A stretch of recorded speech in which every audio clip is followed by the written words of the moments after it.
Students, welcome to my channel. आज हम लोग जिस अध्ययन विधि की बात करने जा रहे हैं, जिस अध्ययन विधि पे आज हम बात करेंगे, जिस टीचिंग मेथड की आज हम बात करेंगे, वो मेथड सारे मेथडों में सबसे ज़्यादा उपयोगी भी है और बहुत ज़्यादा ही उसका यूज़ भी होता है। जैसे हमारी 5 उंगलियां होती हैं,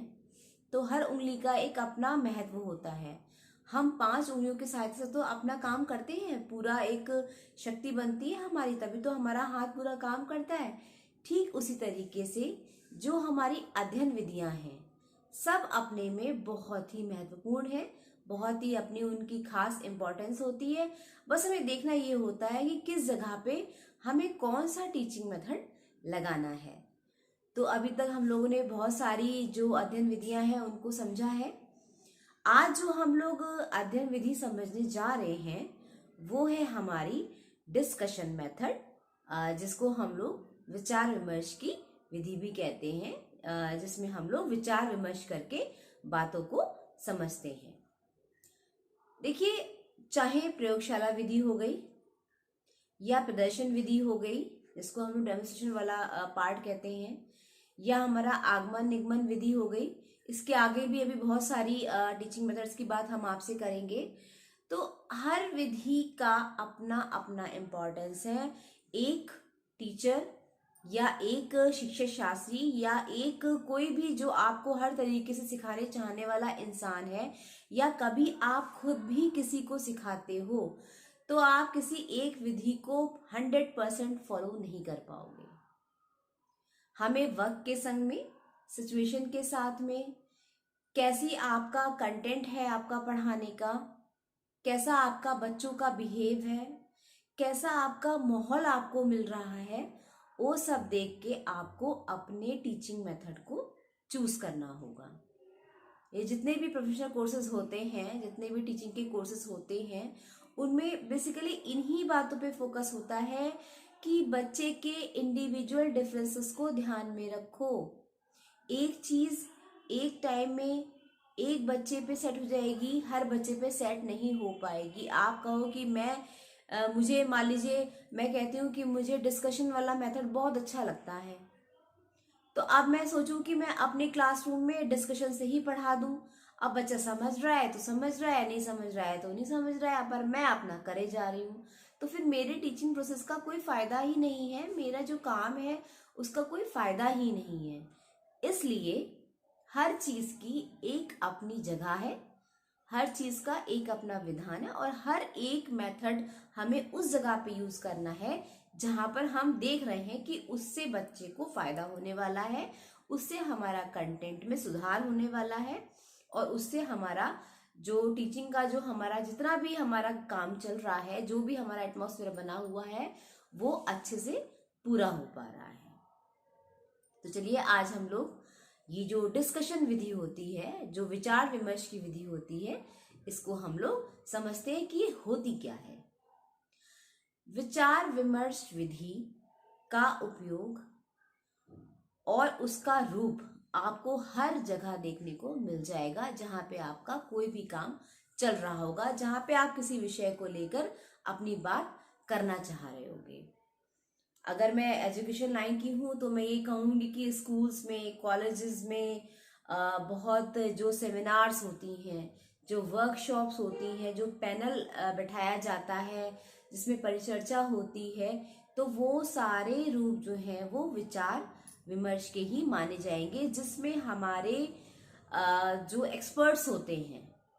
ये नहीं कि हमारे स्कूल के एक्सपर्ट्स हो या हमारे एरिया के एक्सपर्ट्स हो, बाहर के भी एक्सपर्ट्स आके जो बहुत एक्सपर्ट्स होते हैं अपनी लाइन में, अब देखा ही जाता है कि हम किस विषय पे बात कर रहे हैं। तो जो सब्जेक्ट के जो एक्सपर्ट्स होते हैं, हम उस सब्जेक्ट पे एक प्रोग्राम ऑर्गेनाइज करते हैं, या वो हमारी वर्कशॉप हो गई, या वो हमारा एक सेमिनार हमने ऑर्गेनाइज कर लिया, या हमने कोई पैनल के रूप में कोई परिचर्चा ऑर्गेनाइज कर ली, या हमने कोई भी एक डिबेट ऑर्गेनाइज कर ली। तो वो हमें एक विषय देखना होता है कि हम किस विषय पे अपनी काम को शुरू करने जा रहे हैं, हमारा जो विचार विमर्श है वो किस टॉपिक पे हो रहा है। जब हमारा टॉपिक डिसाइड हो जाता है तब हम उसी बेस के लोगों को, अभी तो नहीं है कि हमारा जो टॉपिक है वो है हमारा न्यू एजुकेशन पॉलिसी के हानि और लाभ और क्या इसकी सीमाएं हैं और क्या इसके फायदे होने वाले हैं। तो अगर हमारा ये टॉपिक होगा तो हम जितने भी एक्सपर्ट्स होंगे,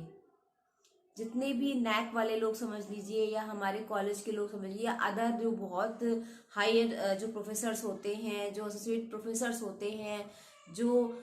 इस चीज़ पे काम कर चुके होते हैं, जिन्हें इन चीज़ की पूरी नॉलेज होती है, जो इस पे अभी भी समझ रहे होते हैं कि इसका क्या आगे उपयोग होने वाला है, क्या इसका साथ होने वाला है या इसके बेस पे हम और क्या कर सकते हैं। तो जितने भी शिक्षाविद होते हैं, जितने भी एक्सपर्ट्स होते हैं, हम उनके द्वारा हम इस बात को हम पूरा करेंगे या हम इस तरीके से कोई सेमिनार या वर्कशॉप ऑर्गेनाइज करेंगे। एक परिचर्चा का भी विषय बनता है। परिचर्चा में क्या होता है कि एक पैनल बैठ जाता है, उस पैनल में 5 या 6 या 8 लोगों का, मुझसे 4 या 5 या 6 लोगों का एक पैनल बैठ जाता है और हमारा एक विषय डिसाइड हो जाता है। कभी कभी जो विषय होता है उसका लाभ और हानि, उसके जो डिमेरिट्स हैं और मेरिट्स हैं, उसके बारे में हम सबसे एक साथ बात कर लेते हैं। सारा पूरा पैनल बैठ जाता है, सामने हमारे विद्यार्थी या स्टूडेंट्स होते हैं, या अब तो आप देखोगे न्यूज़ चैनलों पे कैसे कैसे परिचर्चा होती है कि सारे जो पॉलिटिशियंस होते हैं वो बैठ जाते हैं, जो हमारी ऑडियंस होती है वो क्वेश्चन करती है हर तरीके से और वो उन्हें ऑन द स्पॉट उनके क्वेश्चंस के आंसर देने होते हैं। ये भी एक रूप होता है विचार विमर्श का। कॉलेज लेवल पे आप देख लो तो कॉलेज लेवल पे क्या होता है कि एक अपने ऑडिटोरियम में किसी खास उसमें जो एक्सपर्ट्स बैठते हैं, तो उस अब कॉलेज का जो विषय होता है वो आपका अपना पढ़ाई का विषय होगा, वो पढ़ाई का कंटेंट होता है, वो पढ़ाई का सिलेबस पे हम लोग जो डिस्कशन वगैरह करते हैं। तो जो बच्चे के क्वेश्चंस होते हैं, जो बच्चे के डाउट्स होते हैं, जो बच्चे के जो बच्चों को परेशान करने वाली बातें होती हैं, जिसमें बच्चा कंफ्यूज हो रहा है, वो सब बातें जो बच्चा है वो अपने एक्सपर्ट से पूछ लेता है और एक्सपर्ट उनको बताता है। कभी कभी क्या होता है कि कुछ विषयों पे जो परिचर्चाएं होती हैं या कुछ विषय ऐसे होते हैं जिसमें गोष्ठियां वगैरह जो ऑर्गेनाइज होती है, सेमिनार्स वगैरह जो ऑर्गेनाइज होते हैं, जो वर्कशॉप वगैरह होती हैं, उसमें हमने उनको पूरा पूरा सुनना होता है। मतलब जो वो कहना चाह रहे हैं वो उसके हानि भी कहेंगे, वो लाभ भी कहेंगे, वो जो उसके अचीवमेंट्स हैं वो भी कहेंगे और हमें उनकी बातों को ना उसमें रोकना नहीं होता है, हमें केवल उन्हें सुनना होता है। जब उनका पूरा मीटिंग पूरी हो जाती है उसके बाद में उन्हीं में से कोई शिक्षक उठ के या कोई एक्सपर्ट उठ के जो भी पूरा उस प्रोग्राम में जो स्टार्ट टू एंड तक जितनी बातों को लिया गया है,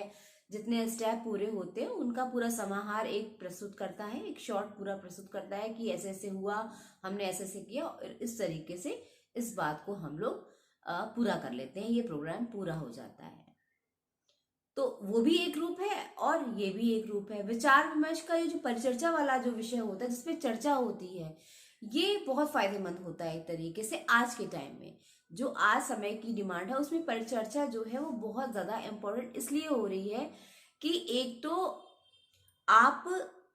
एक तो आपके पास सारे एक्सपर्ट्स हैं, आपके पास हर तरीके का इंसान है, हर विषय का इंसान है। तो उन कभी कभी क्या होता है ना, बच्चे अपने घर से या कोई भी सुनने वाला जो है, जो उन्हें उनसे क्रॉस क्वेश्चनिंग करनी होती है, तो अपने क्वेश्चंस को उन्हें पता होता है कि इस सब्जेक्ट पे हमारी बात होने वाली है।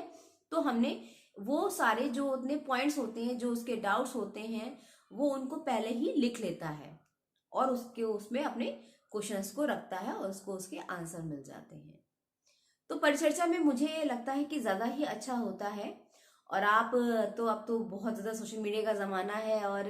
ये जितने भी न्यूज़ चैनल होते हैं उसमें आए दिन कुछ ना कुछ चलता रहता है परिचर्चा का विषय।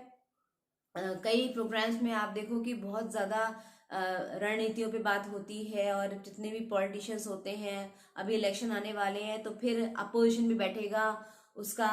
और जो हमारी सरकार चल रही है वो उसके लोग भी बैठेंगे, कुछ जो अल्पसंख्यक वाला जो एरिया है उसके भी लोग बैठते हैं। तो किसी एक विषय पे लेके वाद विवाद भी हो जाता है, डिबेट भी हो जाती है।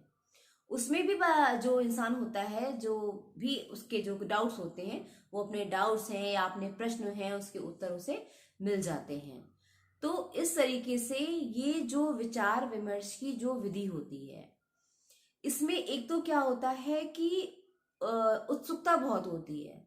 बच्चे की जो ईगरनेस है वो बहुत ज़्यादा होती है, लोगों की जो ईगरनेस होती है बहुत ज़्यादा होती है। ये जितना भी वर्कशॉप जितने टाइम तक चलता है, चाहे वो वर्कशॉप हुआ या वो कोई सेमिनार हुई या वो ऐसे कोई परिचर्चा का विषय जो भी हुआ, तो इसमें ना सब लोग बड़े अलर्ट रहते हैं, जागरूक से रहते हैं। एक एनर्जी सी रहती है, एक एनर्जी का समा बंधा होता है कि क्या सामने वाला कहेगा, हमें कैसे क्वेश्चंस करने, एक पूरा एक एटमॉस्फेयर तैयार होता है। तो इसमें एक तो सबसे जरूरी बात हमको ये समझ में आती है कि आपको ना, जब आप सुनते हो किसी को, अगर आपको अपने अंदर कोई चेंज लाना है या कोई सुधार करना है, तो आप बच्चों सुनना सीखो। सुनने से बहुत आता है। हो सकता है कि आप मान लीजिए कोई पैनल बैठा हुआ है, उस पैनल पे लोग अपने किसी विषय पे चर्चा करेंगे, तो आपको ना बोलने का ढंग आएगा कि हमें कैसे बोलना है, हमें किस तरीके से अपनी बात को कहाँ ठहराव देना है, कहाँ हमने बात को कहना है। तो होता है जैसे मैं हूँ, मुझे भी कुछ लोग बहुत अच्छे लगते हैं बोलते हुए कि मैं उनकी बहुत बड़ी फैन हूँ, कि उनका मुझे जो वे ऑफ टॉकिंग होता है वो बड़ा अच्छा लगता है। तो मैं उन्हें फॉलो करती हूँ क्योंकि मुझे बहुत अच्छे से, मुझे हर चीज़ उनकी बहुत अच्छी लगती है। और मैं चाहती हूँ कि खैर इतना तो नहीं है, लेकिन हाँ मैं यही चाहती हूँ कि मैं वैसे ही अपने जो लेक्चर हैं, वैसे ही जो अपनी बातें हैं, वो अपने बच्चों के सामने, अपने जो स्टूडेंट्स हैं मेरे या जो भी मेरे व्यूअर्स हैं उनके सामने मैं रखूँ। मुझे अच्छा लगता है वैसे बोलना, वैसे ही लहजे में बात करना, और उतनी नॉलेज मुझे हो जाए, मतलब कोशिश करूँ कि मैं कि ऐसा होने लगे। तो ऐसे ही जब आपका एक पैनल बैठता है, तो उस पैनल में लोग बैठे हुए हैं, नीचे आपके बहुत सारे स्टूडेंट्स बैठे हुए हैं। तो जब पैनल शुरू होता है तो कोई किसी को पसंद करता है कि हाँ उसका मुझे जो ढंग है बहुत अच्छा लगा, उसकी नॉलेज में मुझे बहुत अच्छी अच्छी बातें नजर आई। तो हम जो है वो उसको फॉलो करते हैं, उनकी अच्छी बातों को फॉलो करते हैं। तो एक तरीके से जो झिझक होती है, जो हेजिटेशन होती है, वो भी विचार विमर्श में बहुत दूर होती है। अरे आप कब तक नहीं बोलोगे, आप कब तक नहीं सुनोगे, आप करोगे, क्योंकि आपको अच्छा लग रहा है, आपका जो प्रोग्राम हो रहा है उसमें आपको सब समझ में आ रहा है, आप उसमें इंटरेस्टेड हो और आप उसको सुन रहे हो। तो आपका जो एक्सपर्ट है, जो उस बारे में, जो उस विषय में जो आपको बता रहा है, तो आप सुन रहे हो, तो आप उसे फॉलो करोगे और अपनी नॉलेज को भी इंक्रीज करोगे। तो ये कुछ बहुत सारी अच्छी बातें हैं विचार विमर्श विधि की। इसमें एक तो विचार, एक दूसरे के विचारों का हमें बहुत ज्यादा आदान प्रदान हो जाता है कि वो किस टाइप से सोचता है, कि फलाना किस टाइप से सोचता है। और अगर आप क्रॉस क्वेश्चनिंग भी कर रहे हो, अगर आपके क्वेश्चंस के आंसर भी आपको मिल रहे हैं, तो देखो आपका एक फॉर्म का क्वेश्चन होगा, फिर उसके बाद में जो दूसरा बंदा होगा, जो दूसरा बच्चा होगा, उसके क्वेश्चंस अलग होंगे। तो जो विषय के जो माहौल होता है, उसके जो रूप होते हैं, वो भी तो आपको अलग अलग मिलेंगे कि मैं किस एरिया से बात कर रहा हूँ उस विषय के लिए, वो किस एरिया में उस विषय के लिए पूछ रहा है। तो इस तरीके से आपका जो माइंड है ना, वो भी खुलता है। चार लोगों के विचार आपके सामने आते हैं, चार लोगों के सामने आपके सारे कॉन्सेप्ट होते हैं, तो आप देखते हो कि मैं ऐसे बोल रहा हूँ तो वो भी ऐसे बोल रहा है, कुछ अच्छा है तो आप सीखने की भी कोशिश करते हो। जब सब ग्रुप बैठ के एक साथ बात करता है, जब चार लोगों में आप बैठते हो या फिर आप चार लोगों को सुनते हो, तो आपके लिए बहुत ज्यादा हेल्पफुल होता है बाकायदा, कि उसमें आप हर तरीके से ना अपने को कुछ ना कुछ तो सुधार करना चाहोगे। अगर आप उस सेमिनार को, अगर आप उस वर्कशॉप को ध्यान से सुन रहे हो, तो उनकी कुछ बातों को आप 100% नहीं तो 90% तो उन बातों को फॉलो करोगे, और इसलिए आप इंटरेस्टेड हो और इसलिए आप इस विधि को या इस प्रोग्राम को आप सुन रहे हो। तो ये विचार विमर्श की विधि बहुत अच्छी विधि है। इसके द्वारा बच्चे बहुत अच्छे ढंग से सीख लेते हैं, स्टूडेंट्स के लिए भी अच्छा है। इसके फॉर्म में आप कई फॉर्म देखोगे, मतलब इस फॉर्म में आप कई उसको देखोगे, चाहे वो टीवी चैनल्स पे आप देख लो, चाहे वो न्यूज चैनल पे देख लो, या आप किसी मीटिंग में आप इन सब बातों को देख लो, ये जनता दरबार वगैरह लगते हैं उसमें देख लो। मतलब हर एरिया में ये परिचर्चा का विषय होता ही है, और इसका साथ हमेशा बना रहता है अपने विषय के बारे में जानने के लिए। तो मेरे वीडियोस को आप यूं ही देखते रहो, लाइक करते रहो, शेयर करते रहो, सब्सक्राइब करते रहो और बहुत सारी बातें हैं एजुकेशन की, उनको समझते रहो। Thank you.